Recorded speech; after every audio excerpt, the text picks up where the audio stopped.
ഞാൻ ചിക്കനും കോണും കൊണ്ടൊരു സൂപ്പ് ചെയ്യുവാണ്. അപ്പോൾ അതിനായിട്ട് ആദ്യം ഞാനൊരു പാത്രത്തിൽ കുറച്ച് വെള്ളം, ഞാനിപ്പോൾ ഒരു 2 ലിറ്റർ വെള്ളം എടുത്തിട്ടുണ്ട്, ചൂടാക്കാൻ വയ്ക്കുകയാണ്. അപ്പോൾ ഈ വെള്ളത്തിൽ തന്നെ, ഈ വെള്ളം തന്നെ നമുക്ക് സ്റ്റോക്ക് ഉണ്ടാക്കാം. ഈ സൂപ്പിന് ആവശ്യമായിട്ടുള്ള കുറച്ച് ചിക്കൻ്റെ പീസസ് ഈ വെള്ളത്തിലേക്കിട്ട് വേവിക്കുകയാണ്. നമ്മൾ കറി വയ്ക്കാൻ ഉപയോഗിക്കുന്ന ചിക്കനിൽ നിന്ന് കുറച്ച് ഇതുപോലുള്ള പീസസ്, ഇതുപോലെ എല്ലൊക്കെയുള്ള പീസസ് എടുത്ത് മാറ്റിയാൽ നമുക്കത് സൂപ്പിന് ഉപയോഗിക്കാൻ പറ്റും. ഇനി ഇത് വെന്ത് കഴിഞ്ഞ് ഇതെടുത്തിട്ട് ആ എല്ല് മാറ്റിയിട്ട് നമുക്ക് ആ മാംസം സൂപ്പിലേക്ക് ഇടാം. ഇപ്പോൾ ഈ ചിക്കൻ ഇതിൽ തന്നെ കിടന്ന് വേകുമ്പോൾ ആ വെള്ളം നമുക്ക് ചിക്കൻ്റെ സ്റ്റോക്കായിട്ട് കിട്ടുകയും ചെയ്യും. അതിൽ തന്നെ നമുക്ക് സൂപ്പ് ഉണ്ടാക്കുകയും ചെയ്യാം. അപ്പോൾ ചിക്കനൊക്കെ ഓരോരുത്തരുടെ ആവശ്യം അനുസരിച്ച് എടുക്കണം. ഞാൻ ഇവിടെ കുറച്ച് ചിക്കനാണ് എടുത്തിട്ടുള്ളത്. ഇതിലേക്ക് ഇനി കുറച്ച് ഉപ്പ് നമുക്ക് ചേർക്കണം. ഉപ്പ് കുറച്ച് ചേർത്താൽ മതി. പിന്നെ അവസാനം നമുക്ക് കുറച്ച് ഉപ്പ് വേണമെങ്കിൽ വീണ്ടും ചേർത്ത് കൊടുക്കാം. 1 ടീസ്പൂൺ കുരുമുളക് പൊടി കൂടെ ചേർത്ത് കൊടുക്കുകയാണ് ഞാൻ.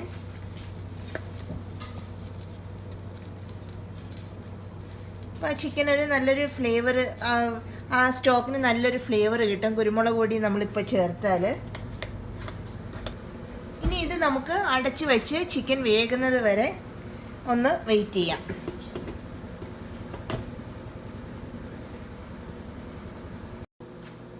ഇപ്പോൾ നമ്മുടെ ചിക്കൻ എല്ലാം വെന്തിട്ടുണ്ട്. അപ്പോൾ ഇതൊരു 20 മിനിറ്റോളം ഞാനിപ്പോൾ തിളപ്പിച്ചു. ഒരു 20 മിനിറ്റോളം തിളപ്പിച്ചപ്പോൾ ചിക്കൻ എല്ലാം നന്നായി വെന്ത് വന്നിട്ടുണ്ട്. ഇനി ഇത് നമുക്ക് ഈ വെള്ളത്തിൽ നിന്ന് ഈ ചിക്കൻ അങ്ങ് മാറ്റിയെടുക്കണം. ഇപ്പോൾ നമ്മുടെ ചിക്കൻ സ്റ്റോക്ക് റെഡി ആയിട്ടുണ്ട്. ഇനി നമുക്ക് തീ ഏറ്റവും ലോ ഫ്ലെയിമിൽ വെച്ച ശേഷം ഇതിനകത്തേക്ക് സൂപ്പിനുള്ള ആവശ്യമായ ഇൻഗ്രീഡിയൻസ് എല്ലാം ചേർത്ത് കൊടുക്കാം. ആദ്യം ഞാൻ കുറച്ച് ക്യാരറ്റ് ചേർക്കുകയാണ്. ഞാനിപ്പോൾ 1 കപ്പ് ക്യാരറ്റ് ചെറുതായി നുറുക്കി വെച്ചേക്കുന്നതാണ്, ചെറുതായി ചോപ്പ് ചെയ്ത് വെച്ചേക്കുന്നതാണ്. അത് ഇതിലേക്ക് ചേർത്ത് കൊടുക്കാം. അപ്പോൾ നിങ്ങൾക്ക് ഇഷ്ടമുള്ള വെജിറ്റബിൾസ് എല്ലാം ചേർക്കാവുന്നതാണ്. ക്യാരറ്റ്, ക്യാബേജ്, അതുപോലെ ക്യാപ്സിക്കം, ഇതെല്ലാം ചേർക്കാവുന്നതാണ്. അപ്പോൾ ഞാനിത് ചിക്കൻ കോൺ സൂപ്പ് ആയതുകൊണ്ട് ക്യാരറ്റും കോണും മാത്രമേ വെജിറ്റബിളായിട്ട് ചേർക്കുന്നുള്ളൂ. അതിനുശേഷം ഞാൻ 1 കപ്പ് ഫ്രോസൺ കോണാണ് ഞാൻ എടുത്തേക്കുന്നത്. അപ്പോൾ ഫ്രഷ് ആയിട്ടുള്ള കോണാണെങ്കിൽ നിങ്ങളത് ചേർക്കുക. കോൺ ചേർത്ത് കൊടുക്കുകയാണ്. ഇനി അതിനുശേഷം ഞാൻ ഈ കോൺ കുറച്ച് അരച്ച് വെച്ചിട്ടുണ്ട്.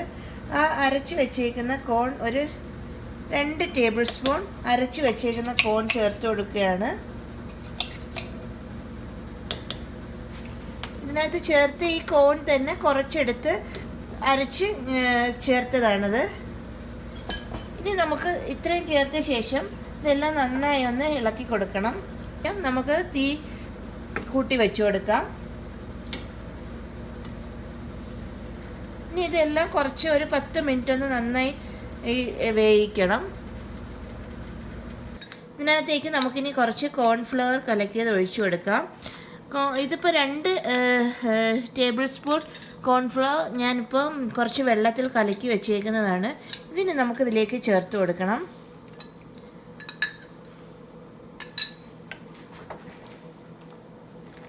ഒരു സൂപ്പിന് ചെറിയ തിക്നെസ് കിട്ടാൻ വേണ്ടിയാണ് നമ്മൾ കോൺഫ്ലവർ ചേർക്കുന്നത്. ഇപ്പോൾ സൂപ്പ് നന്നായി തിളച്ചിട്ടുണ്ട്. ഇനി നമുക്കതിലേക്ക് നമ്മൾ വേവിച്ച് വെച്ചേക്കുന്ന ചിക്കൻ, ഞാൻ ആ ചിക്കൻ ചെറുതായിട്ട് നുറുക്കി വെച്ചു, ആ ചിക്കൻ ഇനി ഇതിലേക്ക് ചേർത്ത് കൊടുക്കണം.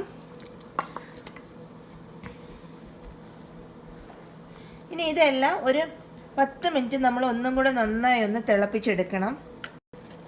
ഇപ്പം നമ്മുടെ സൂപ്പ് റെഡി ആയിട്ടുണ്ട്. ഇനി ഇപ്പം വെജിറ്റബിളും ആ ചിക്കനൊക്കെ നന്നായി വെന്ത് ഇപ്പോൾ ചെറുതായിട്ടൊന്ന് കുറുകി വന്നിട്ടുണ്ട്. ഇനി ഇതിലേക്ക് അവസാനമായിട്ട് നമുക്ക് ഒരു മുട്ടയുടെ വെള്ള നന്നായിട്ട് പതച്ച് വെച്ചേക്കുന്നതാണിത്. ഇതതിലേക്ക് നമുക്ക് ചെറുതായി ഇതുപോലെ നൂല് പോലെ ഒഴിച്ചു കൊടുക്കണം.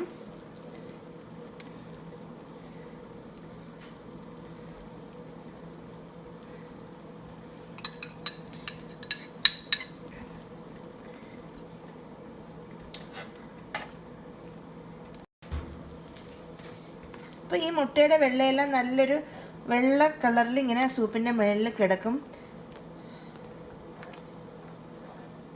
ഇനി നമുക്ക് തീ അങ്ങ് ഓഫ് ചെയ്യാം. ഇപ്പോൾ മുട്ടയുടെ വെള്ള നന്നായിട്ട് വെന്തിട്ടുണ്ട്. ഇനി നമുക്ക് തീ അങ്ങ് ഓഫ് ചെയ്തേക്കാം. നമുക്ക് കുറച്ച് സ്പ്രിംഗ് ഒണിയൻ അതിൻ്റെ മുകളിൽ ഇട്ട് കൊടുക്കാം.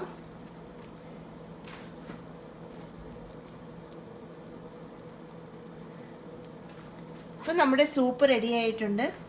വളരെ ടേസ്റ്റി ആയിട്ടുള്ളൊരു സൂപ്പാണിത്. അതുപോലെ കടകളിൽ നിന്നൊക്കെ നമ്മൾ മേടിക്കുന്ന ഒരു ടേസ്റ്റ് ഈ സൂപ്പിനുണ്ട്. അപ്പോൾ നിങ്ങളെല്ലാവരും ഇത് ട്രൈ ചെയ്ത് നോക്കുക. വീഡിയോ ഇഷ്ടപ്പെട്ടുവെങ്കിൽ ഷെയർ ചെയ്യാനും കമൻറ്റ് ചെയ്യാനും സബ്സ്ക്രൈബ് ചെയ്യാനും മറക്കരുത്. ഇനിയൊരു വീഡിയോ ആയി കാണുന്നവരെ താങ്ക് യു.